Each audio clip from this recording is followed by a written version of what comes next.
মা এবং মেয়ে রাস্তা দিয়ে যাচ্ছিল। হঠাৎ করে তার মেয়ে একটি স্বর্ণের চেন দেখতে পেল এবং কি স্বর্ণের চেনটি ধরতে গেল, কিন্তু তার মা তাকে বাধা দিল এবং কি স্বর্ণের চেনটা তাকে নিতে দিল না। পাশে থাকা একটি ছেলে এসে স্বর্ণের চেনটি ধরে নিল এবং কি তারা আনন্দিত হলো এবং কি মেয়েটির মা নিতে বাধা দিলেও তারা মানল না, তারা চেনটি নিয়েই নিল।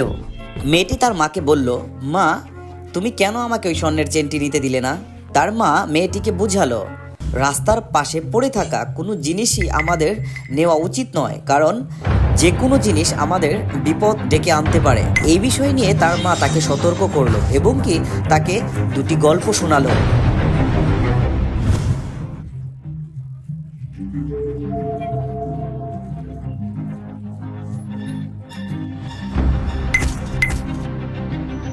মেয়েটির মা হঠাৎ করেই ছেলেটির মাকে হসপিটালে দেখতে পেল। সে একটু আতঙ্কিত এবং কি জিজ্ঞাসা করতে ছেলেটির মা কান্নায় ভেঙে পড়লো। সে আতঙ্কিত হলো এবং কি সব খুলে বলল।